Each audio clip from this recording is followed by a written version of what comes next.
தெனாலிராமன் கதைகள் பாகம் 10. பூனை விலையில் குதிரை. தெனாலிராமன் வசித்து வந்த ஊரில் வையாபுரி மிகவும் பணத்தாசை பிடித்தவர். தன்னிடம் செய்பவர்களுக்கு அதிகமான வேலையும் என்பவர் வேலை குறைவான ஊதியத்தையும் கொடுத்தார். இதைக் கேள்விப்பட்ட தெனாலிராமன் அவரை திருத்த திட்டம் போட்டார். ஒருநாள் தெனாலிராமன் அவரிடம் சென்று, எனது மகனின் படிப்புச் செலவிற்கு சிறிதளவு பணம் கடனாகக் கொடுங்கள் என்று கேட்டார். அதற்கு பணக்காரன், பணத்தை எப்பொழுது திருப்பிக் கொடுப்பாய் என்றார். உடனே தெனாலிராமன், என்னிடம் உயர் ஜாதி அரேபிய குதிரை ஒன்று உள்ளது. அது நல்ல விலை போகும். உடல் நலம் தேறியதும் அந்த குதிரையை விற்று பணம் தருகிறேன் என்று கூறினார்.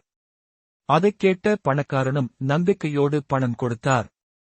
பணத்தை பெற்றுக்கொண்டு தெனாலிராமன் அதை தனது மகனின் படிப்புக்காகச் செலவிட்டார்.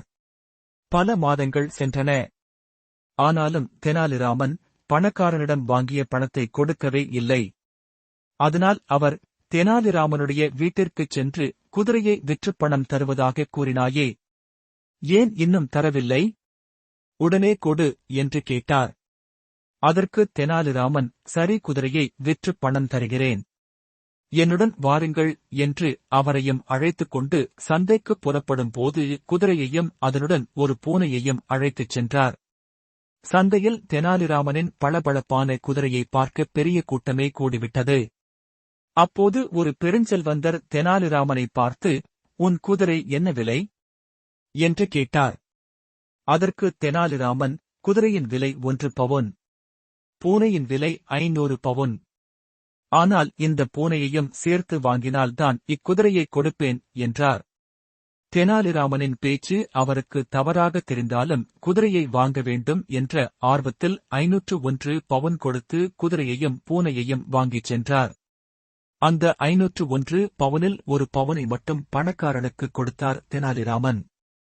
ஆனால் பணக்காரரோ 1 பவுனை வாங்க மறுத்து, குதிரை அதிக விலைக்கு போகுமென்று நினைத்துதானே உனக்கு பணம் கொடுத்தேன், நீ இப்படி ஏமாற்றுகிறாயே என்றார்.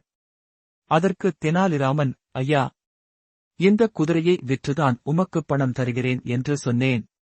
அதன்படியே குதிரையை விற்ற 1 பவுனையும் உனக்கே கொடுத்துவிட்டேன். நீ வாங்க மாட்டேன் என்கிறாயே, இது என்ன நியாயம் என்றார். பணக்காரரோ 500 பவுன் வேண்டுமென்றார். இறுதியில் இவர்கள் வழக்கு மன்னரிடம் சென்றது. மன்னர் இருவரிடமும் விசாரித்தார். பின் தெனாலிராமன் செய்தது சரியே என்று தீர்ப்பு கூறினார்.